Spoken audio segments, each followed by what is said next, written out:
তুমি তোমার প্রিয়জনের কাছে গুরুত্ব না পেলে চুপচাপ সেখান থেকে সরে এসো আর নিজেকে এমন ভাবে সেই মানুষটার কাছ থেকে দূরে সরিয়ে নাও যেন সে বুঝতেই না পারে যে সেই মানুষটাকে তুমি তোমার জীবন থেকে বাদ দিয়ে দিয়েছো। তুমি যতক্ষণ সেই মানুষটার জীবনে ছিলে ততক্ষণ সেই মানুষটা তোমাকে গুরুত্ব দেয়নি। তাই তুমি যদি সেই মানুষটার কাছ থেকে চলেও যাও তাও তোমাকে সেই মানুষটা কখনো মিস করবে না, কিন্তু তুমি তোমার সম্মানটাকে বাঁচিয়ে নিতে পারবে।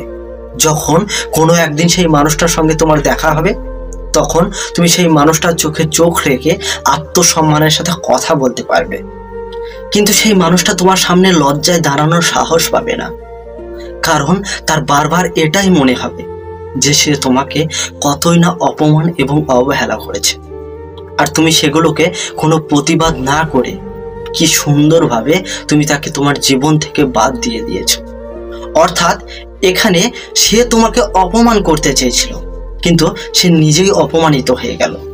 তাই যদি কখনো সেই মানুষটার সঙ্গে তোমার দেখা হয়ে যায় তাহলে লজ্জাটা সে পাবে, তুমি না, কারণ তুমি কোনো ভুল করনি, বরং তুমি সেই মানুষটার পাশে সারা জীবন থাকতে চেয়েছিলে, কিন্তু সেই মানুষটা তোমাকে অবহেলা করেছে। আচ্ছা, তোমার অনেক সময় এটা মনে হয় না যে তোমাকে কেউ ভালোবাসে না? মনে হয় তো। আসলে তুমি যে মানুষটাকে ভালোবাসো তার জন্য এত বেশি কিছু করে ফেলেছো যে সেই মানুষটা তোমাকে সস্তা ভাবে, আর সেই মানুষটা তোমাকে কখনো ঘুরিয়ে তোমার সেই ভালোবাসাটাকে ফিরিয়ে দেয় না। আসলে একটা জিনিস কি জানো তো, প্রয়োজনের বেশি কাউকে ভালোবাসতে নেই, যতটুকু দরকার ততটুকুই ভালোবাসা। কথায় আছে জানো তো, কুত্তার পেটে কখনো ঘি হজম হয় না, ঠিক তেমনই কাউকে অতিরিক্ত ভালোবাসলেও সেটা হজম করতে পারে না। সে তোমাকে এটাই মনে করে যে একটা মানুষ আমার জন্য করছে মানে সে সারা জীবন আমার জন্য করে যাবে। এইবার এই জিনিসটা যখন কেউ ভেবে নেয় তখন সেই মানুষটা তার কাছে ছোট হয়ে যায়, কিন্তু সে এটা বোঝে না যে সেই মানুষটা চিরকাল কখনোই এই কাজটা করবে না।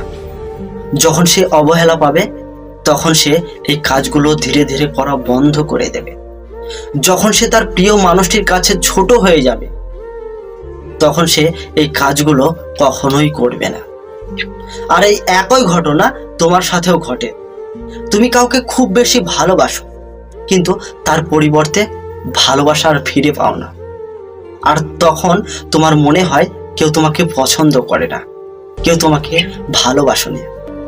আসলে তুমি নিজেকে গুরুত্ব দিচ্ছ না, তুমি নিজেকে নিজে ভালোবাসছো না। তোমার যে ইম্পর্টেন্টনেসটা নিজেকে দেওয়া দরকার সেটা তুমি অন্য কাউকে দিচ্ছ।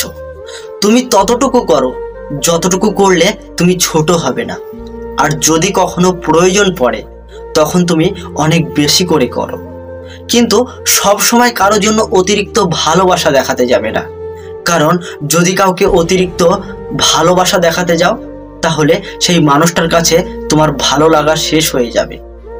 একটা মানুষ যদি রোজ বিরিয়ানি খায় তাহলে একটা সময় আসবে তার কাছে সেই বিরিয়ানিটা আর খেতে ভালো লাগবে না, বিরিয়ানির প্রতি ভালোবাসাটা তার কমে যাবে। কিন্তু সে যদি সপ্তাহে একদিন কিংবা মাসে 2 দিন খায় তাহলে তার বিরিয়ানির প্রতি ভালোবাসাটা আরো বেশি করে বাড়বে। একইভাবে যদি কোনো মানুষকে প্রয়োজনের চাইতে অতিরিক্ত ভালোবাসা হয় তবে সেই মানুষটা সেই ভালোবাসাটা নিতে পারে না, তখন তার বারবার এটাই মনে হয় যে সে এর চাইতে বেশি কিছু পাওয়ার যোগ্য। তখন সে সেই ভালোবাসার মানুষটাকে ছোট করতে শুরু করে, তাকে অপমান করতে শুরু করে দেয়, তাকে আর গুরুত্ব দেয় না। সেই মানুষটা যে তার জীবনে রয়েছে এটার জন্য সে একটুও গ্রেটফুল হয় না, কিন্তু যখন সে সেই মানুষটাকে হারিয়ে ফেলে তখন বুঝে যে সে কি হারিয়ে ফেলেছে, যদিও তখন আর কিছু করার থাকে না। দেখো, রিভেঞ্জ নিয়ে সময় নষ্ট করে কোনো লাভ নেই, বরং নিজেকে সেই মানুষটার জীবন থেকে সরিয়ে নাও।